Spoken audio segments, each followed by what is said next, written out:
Vous êtes à un oral de maths, vous avez eu un petit temps de préparation, ça dépend des oraux, mais là, mettons que vous ayez eu un petit temps de préparation, vous déroulez tranquillement au tableau face à votre examinateur parce que vous avez eu le temps de préparer, vous êtes plutôt confiant dans ce que vous avez fait, vous auriez aimé faire plus, mais bon voilà, vous avez eu le temps de faire ça, et en plein déroulement, comme ça, en plein développement de votre, voilà, de votre réponse à une question donnée, l'examinateur regarde le tableau en fronçant les sourcils et dit vous en êtes sûr? Vous êtes sûr de ça là? Un truc comme ça. Et voilà, comment réagir à ce genre de tentative de déstabilisation, ou pas, d'ailleurs, ça dépend des situations. Alors, j'ai pas envie de donner une règle générale qui s'appliquerait en tout temps et en tout lieu, tout dépend du contexte, etc., de la façon...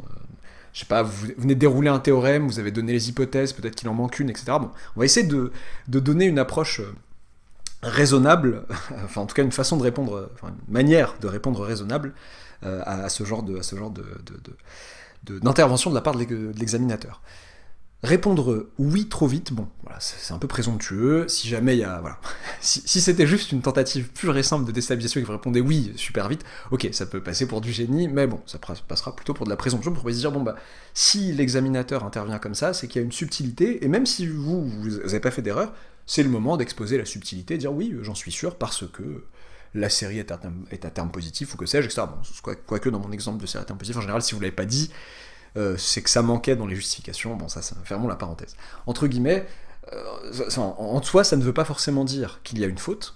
C'est un petit temps, vous répondez pas oui trop vite, parce que, enfin, sans avoir considéré la chose, parce que c'est irrespectueux, pas sur le plan personnel, mais sur le plan mathématique, voilà, vous balayez d'un revers de main, comme s'il n'y avait aucune subtilité, alors qu'il y en a probablement une, si on vous pose la question. Répondre non trop vite aussi, j'ai souvent ça en colle, non, vous êtes sûr de ça? Non. et là c'est presque aussi vexant, parce qu'on pourrait se dire, du point de vue d'élève, bon, au moins ça prouve un certain degré d'humilité, pas vraiment en fait. Ça prouve que vous êtes capable de me balancer des trucs dont vous n'êtes pas certain, et avant que je ne vous demande si vous en êtes sûr, vous étiez prêt, voilà, à m'embarquer dans votre affaire, sans me dire au préalable, voilà, bon, je suis pas sûr de ça. Bon, après, le but d'un oral, c'est pas non plus de vous apitoyer tout le long sur votre incertitude.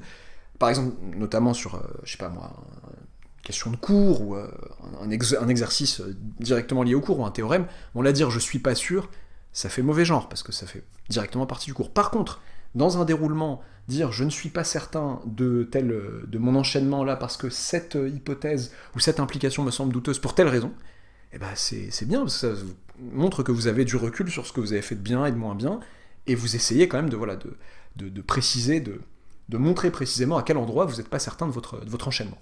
Le faire en amont, c'est très bien, mais répondre cash comme ça à quelqu'un qui vous dit vous êtes sûr de vous là non, boum, c'est quand même un peu étrange. D'après moi, la meilleure façon de procéder quand on est dans ce genre de situation, pareil, c'est pas des phrases à apprendre par cœur, non, c'est de prendre un temps de recul et dire il me semblait que c'était les bonnes hypothèses, il me semblait que c'était bon, mais permettez-moi, si vous voulez bien, de vérifier vérifier rapidement, histoire, voilà, un petit temps de recul, on me demande si je suis sûr de quelque chose, c'est l'occasion rêvée pour demander un petit temps de réflexion. Bah, voilà, ça serait déraisonnable de la part de quelqu'un de dire vous êtes sûr et d'attendre de vous à la seconde que vous répondiez oui non. J'ai déjà dit dans d'autres conseils généraux qu'à un oral, voilà, on n'était pas tenu, voilà, un petit blanc, c'est pas la fin du monde. N'ayez pas la pression du ah il y a un blanc là, bon, c'est pas grave.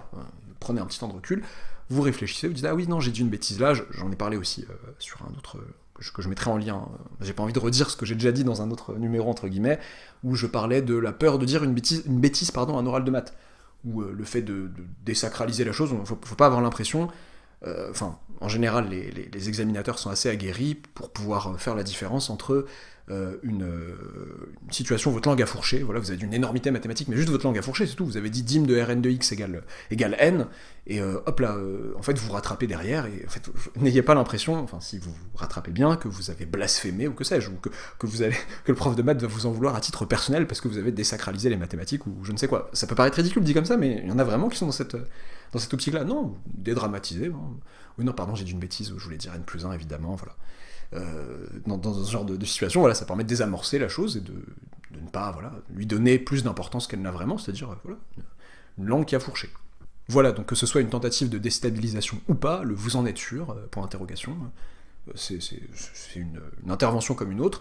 De même, ça me fait penser à quelque chose qui n'a pas forcément un lien, mais qui peut être vu comme une tentative de déstabilisation, alors que ça ne l'est pas en général. Enfin, j'en parle parce que bon, j'ai eu l'occasion de donner des oraux blancs un peu à la chaîne, avec des oraux, des sujets de concours bien précis, bien calibrés, avec un temps à respecter entre telle question de maths, puis telle partie info, etc. En fait, parfois, dans certaines situations, vos examinateurs vont, en plein milieu d'une question, ou à la toute fin d'une question, dire « bon, passons ». Alors que vous avez peut-être... Enfin, comment dire en général, on est dans une situation où vous êtes bloqué, et vous n'avez rien à dire de plus, et l'examinateur, au lieu de vous aider un peu plus sur la question, dit « bon, on passe ». Ça peut paraître, du point de vue de l'élève, ça peut paraître très déstabilisant, en tout cas ça peut paraître presque mal poli, dire « bon, bah ok, bon, en tout cas c'est un mauvais... » On peut avoir l'impression que c'est un mauvais présage en termes de notes, de dire « ah, il me trouve tellement irrécupérable, et je suis tellement... voilà, c'est tellement... mon cas est tellement désespéré, que il veut même plus m'aider et on passe à la suite. » Non, parfois c'est des raisons de... Et souvent c'est ça d'ailleurs, c'est des raisons de timing. Voilà, je veux laisser un peu plus de temps à la dernière question, ou telle autre chose, ou à l'exo 2, voilà, en fonction de l'épreuve. Donc après, je ne vous garantis pas que c'est pas une mauvaise... voilà, que dans votre situation à vous, c'est pas que vous ayez mal géré ou quoi, vous avez peut-être mal géré l'exo 1, c'est pas grave. Mais si vous dit passons, c'est pour vous donner l'occasion de briller sur autre chose, voilà. Bon, je le dis d'un ton complètement décontracté de quelqu'un qui n'a plus à s'inquiéter de ça outre mesure. Je comprends que quand on est dans la tempête, au cœur de la tempête, on prenne les choses avec moins d'humour et plus de sérieux que quelqu'un qui commande ça de l'extérieur, arrivé sur l'autre rive, s'il y a une autre rive. Donc non, voilà, courage à tous.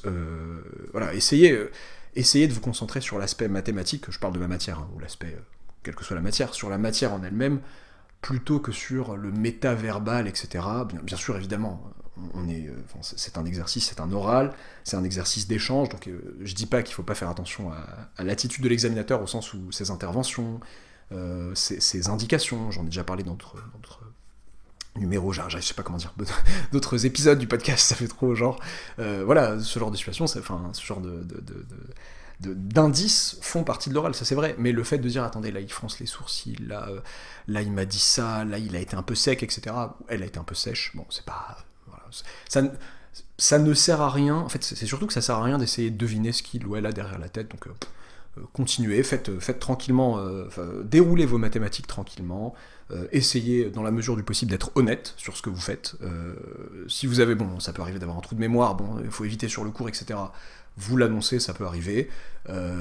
Si on vous... voilà, je reviens sur le vous en êtes sûr. Hop là, je me répète, pardon, petit temps de recul, petit instant de réflexion. Voilà, oui, ça me semble juste. J'ai vérifié les hypothèses, il me semble que c'est les bonnes hypothèses. Et souvent, si c'est le cas, ça va être bon, passons. Il va pas forcément vous donner raison, il va pas forcément vous donner raison en disant, hochant la tête, en disant c'est très bien, bravo, oui. Non, vous aurez pas forcément la réponse à si c'était juste ou pas.